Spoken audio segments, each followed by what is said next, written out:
వీక్షకులందరికీ నమస్కారం. 2024 సెప్టెంబర్ నెలలో తులారాశి వారికి ఏ విధమైనటువంటి ఫలితాలు కలగబోతున్నాయో ఈ వీడియో ద్వారా చాలా విపులంగా తెలుసుకునేటువంటి ప్రయత్నం చేద్దాం. ముఖ్యంగా ఈ మాసంలో 17వ తారీఖు రవి యొక్క మార్పు కన్యా రాశిలోకి జరుగుతూ ఉన్నది. 19వ తారీఖు శుక్రుడు తులారాశిలోకి ప్రవేశం చేస్తారు. 24వ తారీఖు కన్యా రాశిలోకి బుధ ప్రవేశం జరగబోతూ ఉన్నది. అంటే 3 గ్రహాలే మేజర్గా మారుతూ ఉన్నాయి ఈ నెలలో. మిగతా గ్రహాలు ఏవి కూడా మార్పు చెందడం లేదు. ఇది ప్రధానమైన విషయం. ఇక తులారాశి వారికి లాభస్థానంలో ఉండేటువంటి రవి బుధులు చాలా యోగదాయకమైనటువంటి ఫలితాలను ఇస్తూ ఉన్నారు. అలాగే షష్ఠ స్థానంలో ఉండేటువంటి రాహువు కూడా ఈ రాశి వారికి ప్రత్యేకించి అనుకూలమైనటువంటి స్థానంలోనే ఉన్నారు.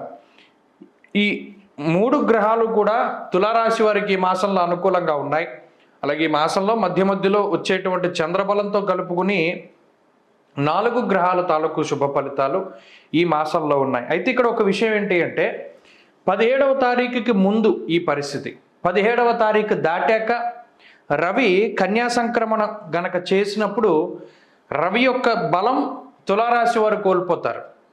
అలాగే 19వ తారీఖున అప్పటి వరకు శుక్రబలం ఉండదు. శుక్రుడు మరలా జన్మరాశిలోకి వెళ్ళి చాలా బలవంతంగా ఆయన చాలా బలయుక్తమైనటువంటి గ్రహంగా ఉంటారు. అంటే ఇక్కడ ఒక గ్రహం యొక్క బలం తగ్గినా కూడా ఇంకో గ్రహం యొక్క బలం పెరుగుతోంది కాబట్టి భయపడాల్సిన పనేలా. ప్రత్యేకించి మరి ఈ మాసంలో తులారాశి వారికి ఎలా ఉంటుందండి అంటే చాలా మిశ్రమంగా ఉండబోతూ ఉన్నది. అంటే ఎక్కడా కూడా అద్భుతాలు జరిగేటువంటి పరిస్థితులు ఏమి ఉండవు. చాలామంది ఏంటంటే ఏదైనా అద్భుతం జరుగుతుందేమో, ఎక్కడైనా గాల్లోంచి ఏదైనా ఊడిపడుతుందేమో, నిజంగా అలా పడ్డ సందర్భాలు కూడా ఉంటాయి. ఓవర్ నైట్లో స్టార్లు అయినటువంటి వాళ్ళకి మరి వాళ్ళ జాతకాల్లో ఉండేటువంటి రాజయోగమే ప్రధానమైనటువంటి విషయం. మరి అలా ఈ మాసంలో ఏదైనా తులారాశి వారికి ఉంటుందా అంటే నిజానికి షష్ఠరాహు చాలా కాలం నుండి ఉన్నారు. అలాగే రవి బుధులు కలిసి ఉండడం లాభస్థానంలో మాత్రం చాలా గొప్ప విషయం. ఎందుకంటే అర్ధంచ స్వకులాచార గృహే నిత్యోత్సవ శుభం. శాస్త్రం ఏం చెప్తోంది? ప్రతిరోజు పండగ రోజే అంటోంది. రవి లాభంలో బుధుడు లాభంలో కలిసి ఉండడం. ఇంకొక ముఖ్యమైన విషయం ఏంటంటే గత మాసంతో పోల్చుకుంటే అష్టమ కుజుని యొక్క దోషం తొలగిపోవడం కూడా తులారాశి వారికి కలిసి వచ్చేటువంటి అంశం. అంటే కంపారిజన్ పరంగా చూస్తే ఆగస్టుతో పోల్చుకుంటే సెప్టెంబర్ ఫార్ బెటర్, చాలా బెటర్గా ఉంటుంది. మరీ ముఖ్యంగా ఈ దోషభూయిష్టమైనటువంటి స్థానాల్లో ఉండే గ్రహాలు అవి తగ్గుముఖం పట్టడం, అనుకూలించే గ్రహాలు పెరగడం ఇత్యాది విషయాలన్నీ మంచి విషయాలుగా చెప్పచ్చు. అయితే మరి ఈ మాసంలో ఆర్థికపరమైనటువంటి విషయాలు ఈ రాశి వారికి అనుకూలంగానే ఉన్నాయి. ప్రత్యేకించి 6వ స్థానంలో రాహువు, లాభంలో రవి బుధులు, ఈ 3 ఆర్థిక విషయాలను ప్రభావితం చేస్తాయి. అంటే ఆర్థికపరమైనటువంటి లావాదేవీలు, ఏదైనా అనుకోని ఖర్చులకి అవకాశం ఉంటుందా? లేదు. ఈ మాసంలో మీరు ఏదైతే ప్రణాళికాబద్ధంగా కరెంటు బిల్లు కట్టాలి, ఈఎంఐ కట్టాలి, వాటర్ బిల్లు కట్టాలి, గ్యాస్ బిల్లు కట్టాలి, లేదా ఇంకోటి ఏదైతే మీరు ప్రణాళిక వేసుకుంటారో మీ బడ్జెట్, ఆ పరంగానే ఖర్చులు ఉంటాయి తప్పితే అనుకోని ఖర్చు అనేటువంటిది తులారాశి వారికి లేదు. అది ఒక విషయం. 2, వచ్చేటువంటి ఆదాయంలో మార్పు ఏమీ ఉండదు. అనగా మీకు ప్రతి నెల ఎంతైతే ఆదాయం వస్తుందో తిరిగి అంతే స్థాయిలో ఆదాయాన్ని అయితే మీరు ఎక్స్పెక్ట్ చేయొచ్చు. ఒకంత పెరగడానికి ఏమైనా అవకాశం ఉంటుంది కానీ తగ్గడానికి అవకాశం లేదు. కాబట్టి ఆదాయ మార్గాలు బాగున్నాయి, ఖర్చులు తక్కువగా ఉన్నాయి, ఆర్థిక పరిస్థితులు మెరుగ్గా ఉన్నాయి.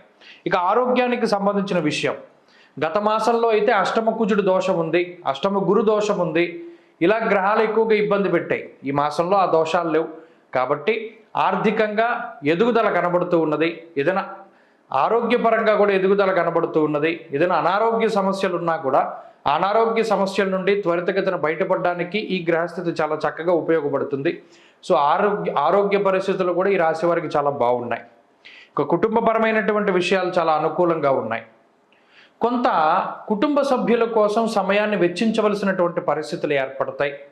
చిన్నపాటి మాట పట్టింపులు ఉంటాయి, వాటిని దాటుకుని ముందుకెళ్ళగలుగుతారు.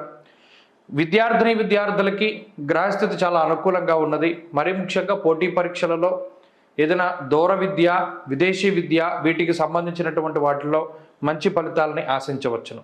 కాబట్టి మొత్తం మీద గత మాసంతో పోల్చుకుంటే తులారాశి వారి యొక్క స్థితిగతులు ఇవి చాలా అనుకూలంగా ఉన్నట్టే లెక్క. ప్రతికూలించేటువంటి గ్రహాలు కూడా ఏమీ లేవు. ఒక గురుడు బాగా ఇబ్బంది పెట్టే గ్రహంగా ఉన్నారు కాబట్టి గురువారం నాడు అటుకులు, బెల్లము, తేనె కలిపినటువంటి పదార్థాన్ని దత్తాత్రేయునికి కానీ శ్రీపాద శ్రీవల్లభునికి కానీ దక్షిణామూర్తికి కానీ నివేదన చేసి ఆ ప్రసాదం దగ్గరే మీరు కూర్చుని చక్కగా స్వామివారి ఎదురుగుండా ఆ ప్రసాదాన్ని నివేదన చేసి మీరు కూర్చుని దీపారాధన చేసుకుని దక్షిణామూర్తి స్తోత్రాన్ని కానీ సిద్ధమంగళ స్తోత్రాన్ని కానీ పారాయణ చేస్తే ఈ గురుబలం కూడా పెరిగి అదృష్టం అనేటువంటిది జీవితంలో ఎక్కువగా కలుస్తుంది. ప్రత్యేకించి గురువారం నాడు శనగలు కానీ అరటిపళ్ళు కానీ పసుపు వస్త్రం కానీ లేదా పసుపు రంగులో ఉండేటువంటి స్వీట్లు కానీ ఎవరికైనా దానం చేయడం వల్ల కూడా గురుబలం పెరుగుతూ ఉంటుంది. అలాగే తులారాశి వారు ప్రధానంగా సెప్టెంబర్ మాసంలో స్నానం చేసేటప్పుడు ఒక చుక్క ఆవు పాలు, ఇంత చాలా తక్కువ పరిమాణంలో పసుపు, ఆ రెండింటిని కలుపుకొని నీళ్ళల్లో స్నానం చేయండి. గురుబలం పెరిగి మంచి ఫలితాలు సంప్రాప్తమవుతాయి. స్వస్తి.